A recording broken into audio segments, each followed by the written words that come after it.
The summer of 1873 left no mercy on the land. The sun beat down on the Arizona territory like a hammer on an anvil. Relentless, unforgiving, hot enough to crack the earth itself into 1,000 dry, broken pieces. Dust devils spun through ghost towns. Rivers ran thin and brown. And somewhere out on the Sonoran plain, a man knelt in chains. He didn't beg. He didn't cry. He simply stared at the horizon with eyes that had seen things no man should ever see. Eyes that held a fire so deep, so quiet. It scared the men who owned him. They didn't know what they had. They didn't know his name was Cale. Not the name the slavers had given him. Not the broken, mumbled nickname the auction men used. His real name. The name whispered by his mother beside a fire under 10,000 stars. The name that meant thunder born from silence in the language of his people. They had no idea they were selling an Apache prince. And the woman who bought him for $2 silver, she had no idea either. But she was about to find out. Before we begin, tell me, where are you watching from? Drop it in the comments below. Sending love your way wherever you are. This is a story about chains and fire. About what it means to be free when the world has already decided you aren't. About a woman with a past just as broken as the man she purchased, and the strange, violent, beautiful collision that followed. Stay with me, because this story, it doesn't go where you think it's going. Her name was Clara Voss, and she rode into the town of Red Rock Flats the way most people left it. Fast, quiet, and with something heavy sitting behind her eyes. Red Rock Flats was not a town that appeared on any official map. It existed the way rumors exist, barely, and with no good reason. A collection of sun-bleached buildings slouched against the red rock walls of a canyon in southern Arizona. One saloon, one general store, one livery, and a trading post that sold things you couldn't find anywhere decent. Furs, weapons, whiskey, and sometimes people. Clara was 31 years old. She was not a soft woman. She had the kind of face that had once been beautiful and still was, but in the way a desert landscape is beautiful. Striking, austere, carved by wind and loss into something that demanded respect rather than tenderness. Her hair was dark brown, tucked beneath a wide-brimmed hat that had seen too many seasons. Her coat was the color of old leather. Her boots were covered in red dust that never quite came off, no matter how many times she tried. She had ridden 4 hours to get here. She hadn't planned on buying anyone. She'd come for feed, for flour, for a few supplies to carry back to the small ranch she was barely keeping alive 40 miles east of town. Just her, 2 horses, and a piece of land her late husband had left her along with 3 unpaid debts and a leaking roof. Life had not been kind to Clara Voss, but she had refused, every single morning, to let it break her. She tied her horse outside the trading post and stepped inside. It smelled of tobacco and something older, something sour. The floorboards groaned beneath her boots. A man behind the counter barely looked up. A wide, greasy fellow named Tolliver with a smile that never reached his eyes. He nodded at her like she was a regular, which she wasn't. "What'll it be, ma'am?" Clara moved through the shelves, picking out what she needed. Flour, salt, a small tin of coffee. She was nearly done when she heard it. Not a sound, exactly. A silence that was louder than sound. She turned her head. In the far corner of the trading post, half hidden behind a wooden partition that tried and failed to separate the trading floor from what lay behind it, there was a man. He was sitting on the ground, chained at the wrists and ankles. His shirt, if you could call it that anymore, was torn in ways that told a story she didn't want to read too closely. His skin was dark bronze, weathered, marked with thin scars that ran in careful, deliberate patterns across his forearms. Not the random scars of violence, but something older, something intentional. He was lean but not weak. Even sitting on the floor in chains, there was something about him that was impossible to ignore. He wasn't looking at her. He was looking at the wall. And that was what stopped her cold. Not the chains. Not the state of him. It was the way he looked at that wall. Utterly still, utterly contained, like a fire that had learned to burn without any oxygen. Like a man who had gone somewhere inside himself that no chain could reach. Clara stood there longer than she meant to, "What's this?" she finally asked, keeping her voice flat. Tolliver looked up, then followed her gaze, then smiled the smile that never reached his eyes. "That there's a work slave, ma'am. Comanche raiders brought him in last week. Picked him up somewhere south. Quiet as a stone, strong as a mule. Asking $2 for him." Clara's jaw tightened. $2? "Yes, ma'am. Practically giving him away. Man's got nowhere to be, and he ain't talked since they brought him in. Might be simple-minded, might not be. Hard to say." Clara looked at the man in the corner again. He still hadn't moved, still hadn't looked at her. But something in the stillness changed. Just slightly, like the air had shifted, like he had noticed her noticing him, and had made some quiet, private decision about what that meant. She didn't know why she did what she did next. She never could explain it fully, not even to herself, not even years later when she'd had time to think about it. Maybe it was the scars on his forearms. So deliberate, so clearly not the marks of a slave's life but of something else. Something older and stranger. Maybe it was the way he held himself even in those chains, like a man who still knew exactly who he was. Maybe it was simply that Clara Voss had seen enough of the world to recognize when something was deeply, profoundly wrong, and she had never been very good at walking away from that. She reached into her coat pocket and put $2 on the counter. Tolliver blinked. "You sure, ma'am? Take the chains off." Tolliver hesitated, then picked up the coins. He moved around the counter slowly, produced a key, and unlocked the shackles at the man's wrists and ankles with the casual ease of a man who had done this too many times. The chains hit the floor. The man didn't move immediately. Then slowly he rose. He was taller than she'd expected. And as he stood, he finally looked at her, directly, fully, without lowering his eyes the way enslaved men had been conditioned to do. His gaze met hers with a steadiness that was almost unsettling. His eyes were black. Not dark brown, black, like deep water, like a moonless sky, and in them, behind all the damage and the dust and the silence, there was something that made Clara feel, for just a half second, like she was the one being assessed, like she was the one being evaluated for trustworthiness. She held his gaze. "Can you ride?" she asked. He said nothing. She picked up her supplies, turned toward the door and said over her shoulder, "There's a horse out front. You can have the brown one. Try to run, and you'll be on your own in the desert. Stay, and I'll feed you tonight." She walked out. After a moment, just a moment, she heard footsteps behind her. He was following, and neither of them knew, not yet, how much that single decision would cost them both. The ride back to Clara's ranch was 40 miles of hard country.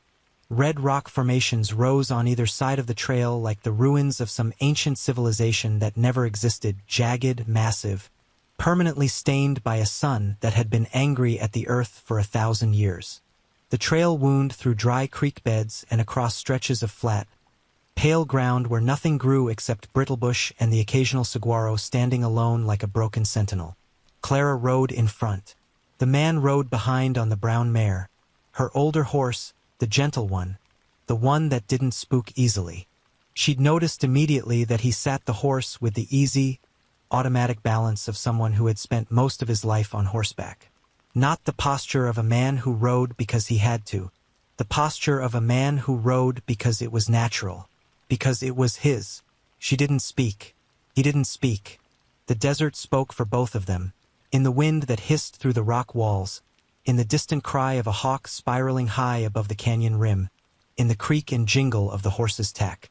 Around midday, they stopped at a shallow pool fed by a thin trickle of a spring, one of those rare, stubborn little miracles that the desert occasionally offered without explanation. Clara let the horses drink. She pulled dry jerky and hard bread from her saddlebag, ate quickly, and didn't offer him any, not out of cruelty, out of the strange, charged uncertainty of the situation. She didn't know what to say to him. She didn't know what he was to her exactly. Not a servant, that much she'd already decided privately. But not a guest either. Not yet. Something undefined. Something without a proper name. He watered his horse, then knelt beside the pool himself and drank from his cupped hands, unhurried, with a kind of quiet dignity that made something ache faintly in Clara's chest. Then he sat back on his heels and looked at the horizon. Clara watched him from the corner of her eye. There were the scars on his arms again. 3 parallel lines on each forearm, high up near the elbow. They were old, healed so completely they had become almost silver against his skin. They were too precise, too symmetrical to be accidental. They were the marks of a ceremony. She'd seen something like them once, years ago, in a photograph in a book about the Plains peoples. Markings of rank, markings of belonging. She cleared her throat. "I'm not going to call you whatever name they gave you in that place," she said. He looked at her. She held his gaze. "What's your actual name?" A long pause. The wind moved through the canyon. A lizard skittered across a hot, flat rock nearby. And then, quietly, so quietly she almost thought she'd imagined it, "Kale." His voice was low and rough, like it had been stored away for a long time and had almost forgotten what it felt like to move through the air. Clara nodded once. "Kale." She said it back to him, not making it into a question, just acknowledging it, returning it to him like something that had been borrowed without permission. "I'm Clara Voss. It's my ranch we're riding to. You'll have a place to sleep, food. You're not my slave." She paused. "I don't do that. What you do after you've rested is your business." He held her gaze for another long moment. Then he looked back at the horizon. She couldn't tell if he believed her. She wasn't entirely sure she blamed him for that. They rode through the long heat of the afternoon without speaking again. But the silence between them had changed slightly. It was still vast, still cautious, but something small and fragile had moved within it, like a single candle being struck in a very dark room.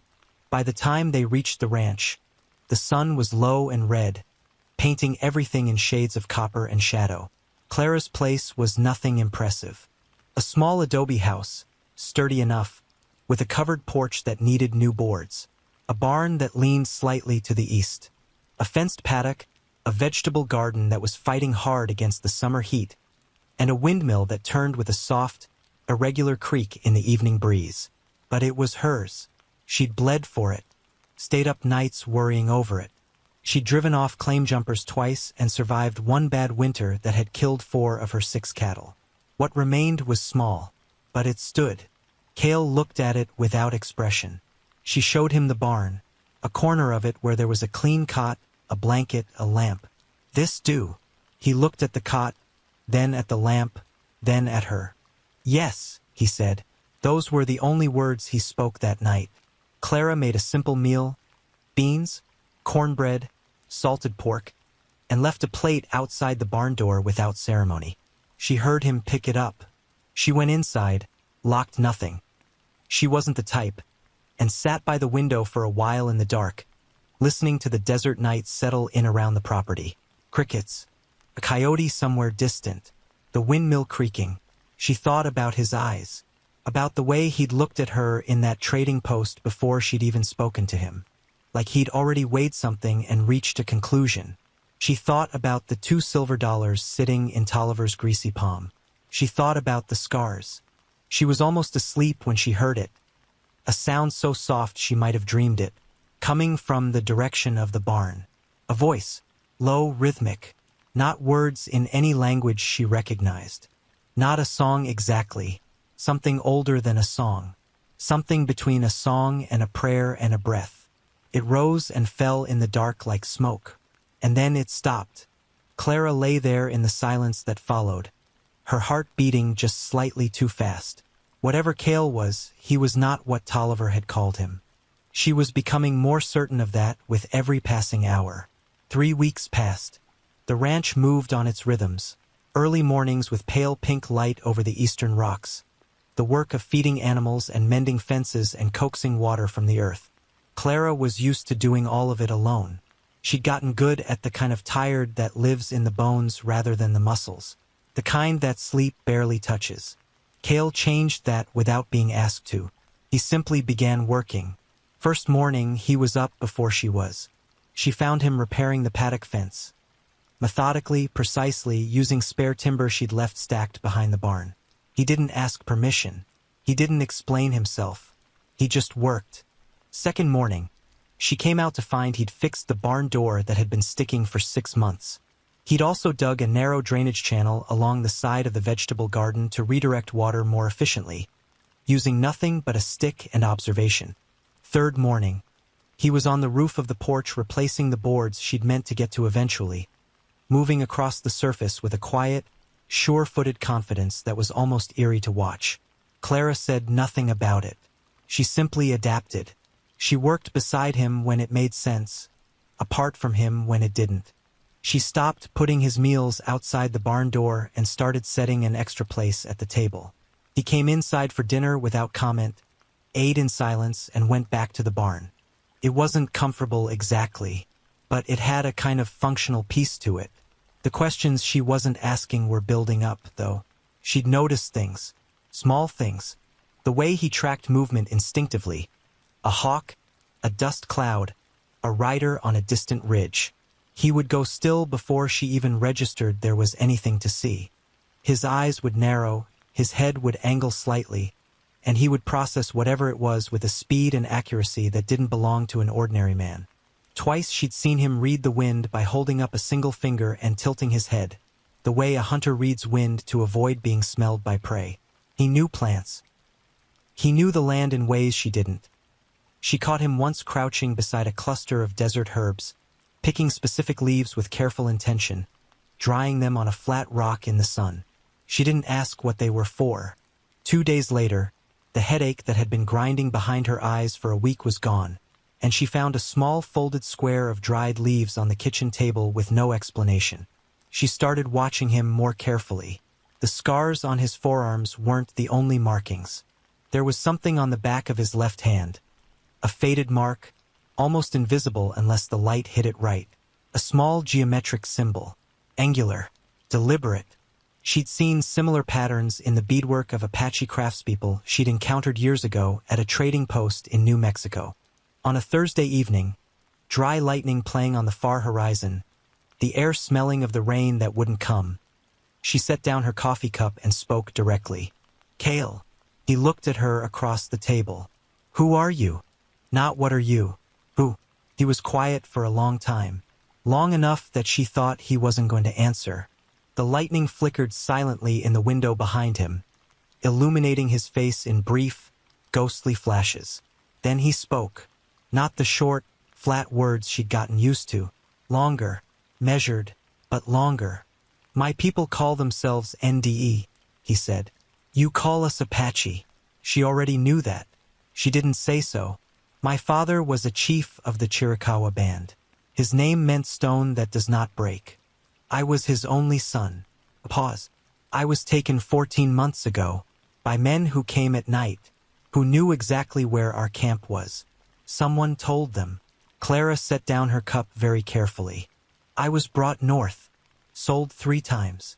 His voice was absolutely flat, the way the desert is flat. Not because there's nothing there, but because what's there is too big to describe with ordinary features. "The last men who held me were the ones who brought me to Red Rock Flats. The Comanche raiders," Clara said. "They were not Comanche." His eyes met hers with quiet certainty. "They wore Comanche things. They were not Comanche men." Clara felt something cold move through her despite the heat of the evening. "Then who were they?" Cale's jaw tightened slightly, the first real visible crack in that extraordinary stillness. "Men with money behind them," he said. "Men who wanted me gone, who wanted the son of the chief of the Chiricahua gone, so that when the time came to take the land, there would be no one left who carried the right to refuse." The room was very quiet. Clara looked at the man across her table in the flickering light and felt the full, terrible weight of what she had accidentally walked into land on her shoulders with a heaviness that stole the breath from her lungs. This was not a story about a man who'd had bad luck. This was a story about a war being fought in the shadows before anyone realized the battle had started. "Are they looking for you?" she asked. "Yes," he said simply. "How long until they find you?" He tilted his head slightly. Something moved in those black eyes, not fear, she realized. Something far more complex than fear. Something that was grief and resolve and patience braided together into something almost unbearable to look at. They may already know where I am, he said. Clara looked out the window. The lightning was closer now. The distant horizon glowed with it, pale, silent, relentless. And somewhere beneath the thunder, just barely audible to a person who knew how to listen, was the sound of horses. More than one, moving in the dark. Clara moved without thinking. She was at the window in 3 steps, pressing herself to the wall beside it, peering out at the flat, moon-washed land beyond the paddock. Her hand was already reaching for the rifle she kept hanging beside the door, a Winchester, long and reliable, the one piece of equipment she had never let fall into disrepair. "How many?" she said quietly. Cale was already standing. He had crossed the room without sound. She hadn't even heard him move. He stood beside her, head angled, reading the darkness with something beyond ordinary sight. 4, he said. Maybe 5. She couldn't see them yet. She could barely hear them. Just that thin, rhythmic suggestion of hoofbeats that might have been thunder and might not have been. But she trusted his read of it. She already trusted his read of everything. "Friends of yours or theirs?" she asked. "Theirs." She checked the Winchester. "Full. Good." "Barn," she said quietly. "There's a shotgun behind the feed crates. Top shelf. Shells in the box next to it." She didn't look to see if he moved. She was already positioning herself, dropping the front window latch, opening it a careful inch, giving herself a sight line across the yard.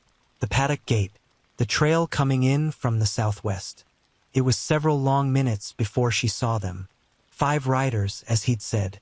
Moving slowly now, deliberately slowly, the walk of men who want to be seen and heard and calculated, who want the person inside to feel the weight of their number before anything is said. They stopped at the edge of the yard. One of them, a wide man on a pale horse, wearing a long duster, called out from the dark. "Hello, the house. We're looking for a property belonging to a woman named Voss. Looking for a runaway that was reported in the area." Clara's eyes moved across the 5 shapes on the dark road. They were spaced apart with a professional, practiced distance. Not casual men. Not cowboys passing through. She raised her voice, keeping it flat and unimpressed. "This is Voss property. I don't take on runaways and I don't harbor trouble. You've got the wrong ranch." The wide man on the pale horse tilted his head. "Now, ma'am, we heard different. Heard a woman came through Red Rock Flats. Bought a particular individual off Tolliver's trading post. That individual is wanted in connection with a violent matter down in the territory." Violent matter. Clara filed that phrasing away carefully. That was the kind of language men used when they needed a legal-sounding reason for something that had no legal foundation. "I bought no one," she called back. "I don't know what Tolliver told you, but he's a man who says what he gets paid to say." Silence from the dark. Then the wide man spoke again, quieter this time. "We're going to need to come on to the property and have a look, ma'am. No offense meant." "None intended, none taken," Clara said calmly. "But any man who comes through that paddock gate uninvited gets a Winchester answer. I've run this property alone for 3 years. I know how to make that kind of statement." Another silence. Longer this time. She heard one of the other riders say something low and she couldn't make out the words, but she heard the tone. Frustrated. Calculating. Then she heard something else. A sound from behind the house. Subtle. Almost nothing. But in the perfect, held-breath quiet she'd created in that room, it was like a shout.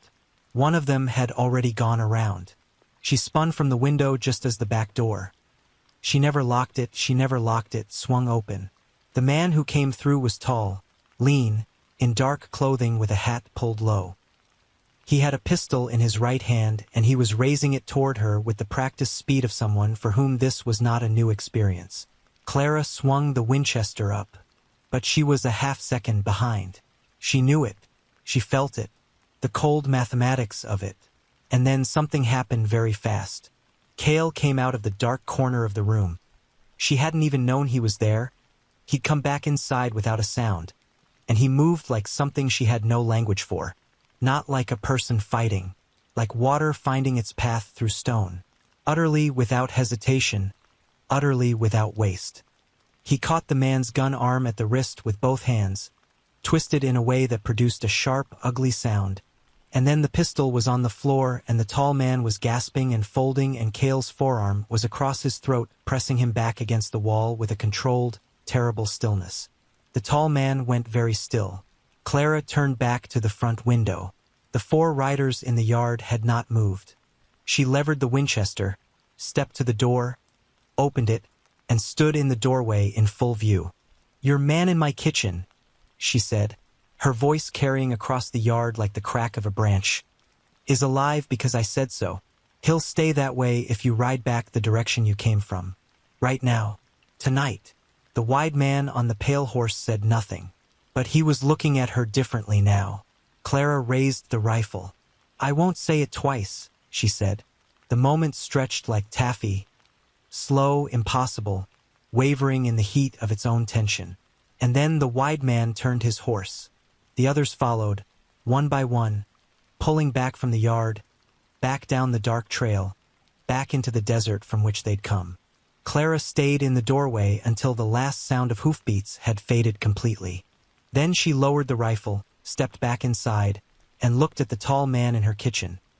Still pressed against the wall, still under Cale's forearm, but conscious and white-faced with pain.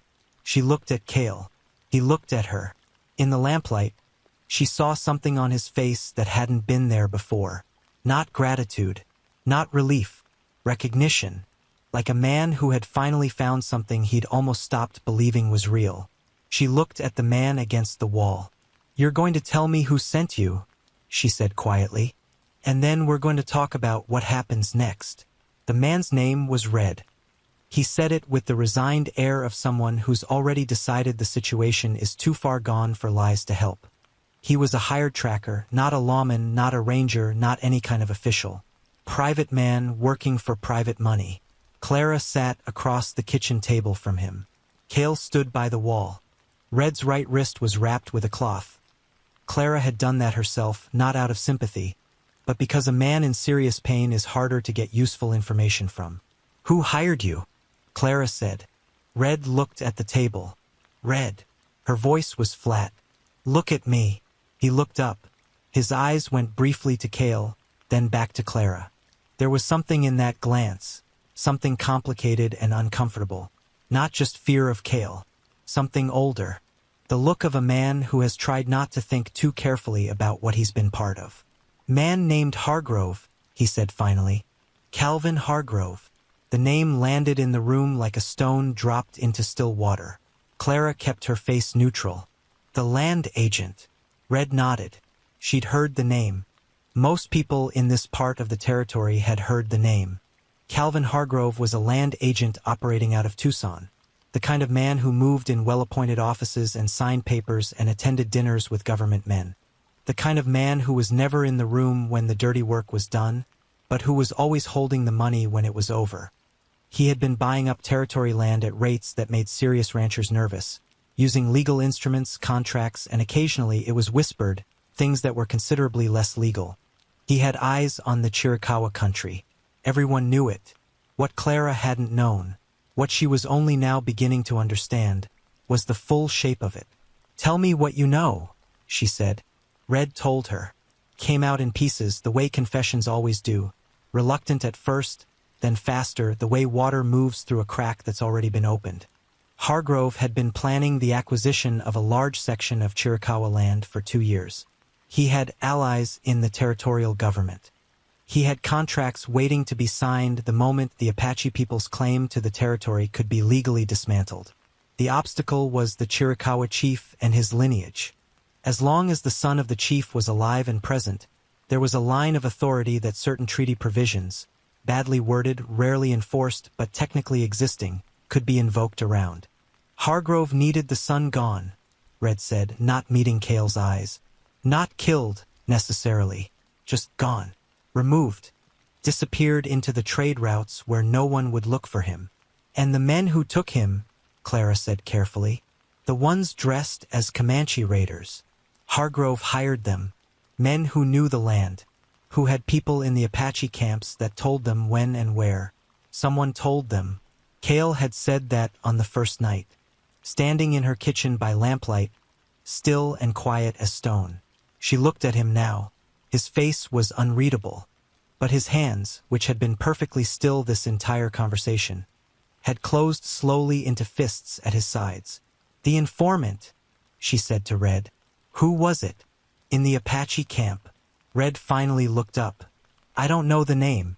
I swear to you I don't." Hargrove kept that close. "All I know is it was someone who had access to camp movements. Someone trusted." Clara looked at Cale. He said nothing, but something had shifted in him, something profound and terrible. It moved through him the way an earthquake moves, deep underground, barely visible on the surface but changing everything below. He turned and walked to the back door. "Cale," Clara began. "I need to be outside," he said quietly. She didn't stop him. She heard the door close, then silence. Clara turned back to Red. She studied him for a long moment. "How long before Hargrove sends more men?" "He won't stop," Red said. There was something that might have been regret in his voice or might have been simple realism. "He never has. This is too much money." "How many men does he have access to?" "Enough." Red looked at her directly. "Ma'am, you should understand something. You are in serious danger. You bought that man. You're harboring him. In Hargrove's view, that makes you part of the problem." "He's welcome to that view," Clara said flatly. Red stared at her. "You're not scared," he said. It wasn't an accusation. It was something closer to bewilderment. "I'm very scared," Clara said. "I just don't let it make decisions for me." She stood. "You're going to leave tonight. You're going to walk your horse, not ride it, until you're 3 miles from this property. And you are not going to tell Hargrove where we are. Not tonight." "And why would I do that?"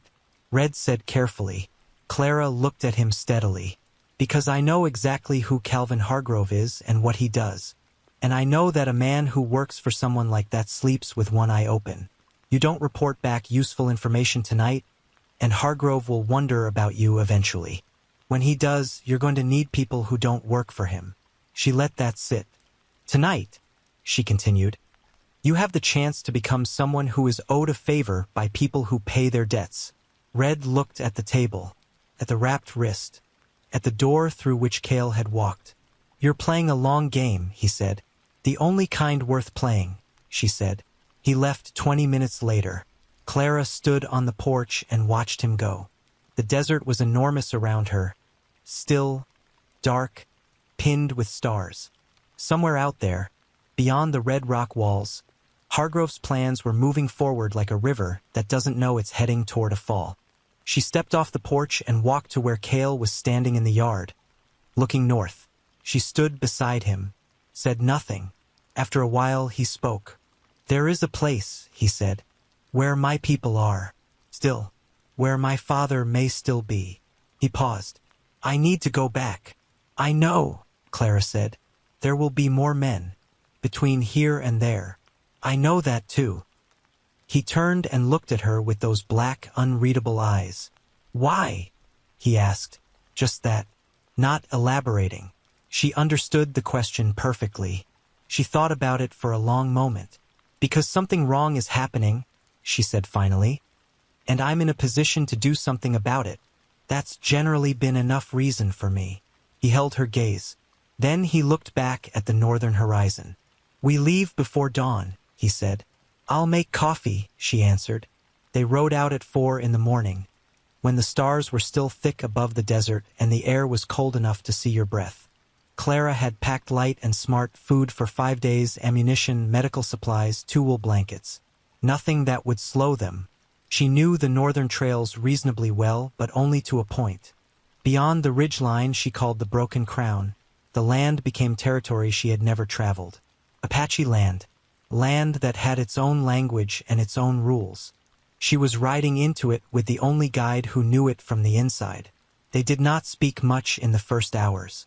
The desert does not encourage it. The pre-dawn is a serious kind of quiet, full of small sounds and large distances. Clara rode and watched the trail ahead. Cale rode beside her sometimes and slightly ahead at others, reading the land with those constantly tracking eyes. By sunrise, they were deep into country she didn't recognize. The landscape had changed, the flat, clay-red plains giving way to something more dramatic. Great broken formations of rock, layered in ochre and violet and deep rust, rose on all sides in shapes that suggested size far beyond what a human mind was built to comfortably hold. Dry arroyos cut the ground in sharp angles. Ancient river paths, the memory of water in stone. Cale was increasingly present in this land in ways that were hard to articulate. He began to move differently, a subtle thing, the slight forward lean in the saddle easing, the ever-present tension behind his eyes loosening by small degrees. He was coming back to something. You could see it in him the way you can see light beginning in the sky before the actual sunrise. A slow, steady return. He pointed things out without being asked. A rock formation that marked a specific watershed. A cluster of plants that indicated a water source below the surface. Once, he stopped and crouched beside the trail and studied the ground for a long time before looking up and angling them half a mile west of the route Clara would have taken. 3 miles later, she understood why. They skirted the edge of what might have been a watcher's position. A high outcropping of rock that would have given anyone camped there a perfect view of the trail below. "There are people watching these approaches?" she asked. "Always," he said. "These are the outer boundaries. My people have watched this land since before your country had a name." She didn't take offense at that. It was simply a fact. By midday they were seen. She didn't know it at first. She knew it only when Cale went very still on his horse and then raised his right hand slowly, palm out, toward a ridge line to their left. A gesture so specific and deliberate it could only be language. And after a long moment, something moved on the ridge. A figure, then two, then several, standing in the sun with an absolute stillness that had its own dignity. Clara kept very still. She kept her hands visible. The next hours moved in a register she didn't quite have access to. Not because she was excluded, but because she was witnessing something that belonged to a world that operated by rules older and deeper than anything she had been taught. There were riders who came down from the ridge eventually. There were words in the NDE language spoken between Cale and the first man who approached. A lean, older man with gray in his hair and a face that showed nothing. And then the older man looked at Cale for a long, searching moment. And Cale said something. One sentence. Short. And the older man reached out and gripped Cale's forearm, the one with the deliberate scars, in a hold so tight Clara could see the knuckles whiten. Something broke open in the older man's face. Just for a moment. Just briefly. He composed himself almost immediately, but Clara had seen it. She understood, without being told, who she was looking at. Stone that does not break. The chief. His father. She stayed back. She asked for nothing. She watched as the camp moved around this reunion with a careful, respectful distance, honoring the weight of it while allowing the people it belonged to carry it themselves. Later, much later, when the fire was high and the night had settled, Cale sat beside her at the edge of the camp. He told her what he'd learned. The informant had been found, not by Hargrove's people, but by Cale's. Someone who had been afraid, someone who had been pressured, someone young and weak and frightened who had broken under things he wasn't equipped to carry. That person had already faced the consequences that the Chiricahua law had determined. Cale did not share the details. He told her that his father had already sent riders to other bands, that there were conversations being had quietly with certain men in the territorial government, men who opposed Hargrove, men who had been looking for exactly the kind of documented, witnessed account of private kidnapping and land conspiracy that Red, as it turned out, had already provided in exchange for certain protections. The wheels of consequence had been set in motion. Calvin Hargrove did not know it yet. "He'll find out," Clara said. "Yes," Cale said. "He will." They sat for a time in the firelight. "What happens to you now?" she asked. He was quiet for a while. The fire crackled. Above them, the Arizona sky was so full of stars it seemed almost too much to look at directly. "I stay," he said. "My people are still here. The land is still here. There is still work." Clara nodded slowly. She thought about the ranch, the leaking windmill, the garden that needed tending. The long, solitary rhythms of the life she'd built out of loss and stubbornness and the particular kind of faith that doesn't name itself. "Then I go back," she said. He turned and looked at her. $2 silver, he said quietly. She looked at him sidelong. "Don't." "It was not nothing," he said. "It was not nothing what you did." Clara was quiet for a moment. "Neither was this," she said. She lifted her coffee cup. He lifted his. In the firelight, surrounded by the vast, indifferent, magnificent desert, they sat together in the kind of silence that is not empty at all, but full, impossibly full, of everything that doesn't require words. Clara rode home alone. Took her 2.5 days. The desert was exactly what it had always been, enormous, ancient, profoundly unconcerned with the small, burning lives that moved through it. She rode through the heat of 2 days and the cold of 2 nights and arrived at her ranch at dawn on the 3rd morning. The windmill was still creaking. The garden needed water. Her bay horse nickered at her from the paddock. She went inside. She made coffee. She sat at the table where Red had confessed, where Cale had spoken his first full sentences, where she had made decisions that would follow her for the rest of her life, and she drank her coffee while the morning light moved slowly across the floor. 3 months later, she received a letter. It had no return address. The handwriting was careful, deliberate, slightly angular in the way of someone who had learned written English as a second language. It said, "The matter you know about has been resolved. A name you know has been made accountable. The land remains." No signature, but in the bottom corner of the paper, pressed faintly but unmistakably into the surface, was a small geometric symbol. The same one she had seen on the back of his left hand that first evening by lamplight. Clara sat with the letter for a long time. She thought about $2 silver, about chains on a floor, about a voice in the dark that sounded like something between a prayer and a song, about a man who had been an Apache prince the whole time she was treating him like a question she hadn't yet figured out how to ask. She thought about what Red had said, "You're playing a long game." She thought about the fact that sometimes the most important moments in a life arrive without ceremony, without warning, in the back corner of a dusty trading post in a town that doesn't appear on any map, when you put $2 silver on a counter for reasons you can't fully explain even to yourself. She folded the letter carefully, tucked it inside the cover of the book on her shelf, made herself another cup of coffee. Outside, the windmill turned. The desert held its silence. The morning went on being beautiful and hard and indifferent in the way only truly ancient things can afford to be. And somewhere, far to the north, on land that had never stopped being his, a man who carried the name Thunderborn from silence stood on a red rock ridge in the early morning sun, and breathed free. There are stories the history books leave out, stories too quiet for official records, stories that lived in the space between $2 and the vast, star-filled Arizona sky. What would you have done in her place? Drop your answer in the comments below. And if the story moved you, if it stayed with you even a little, share it with someone who loves a good Western tale. We'll see you at the next fire.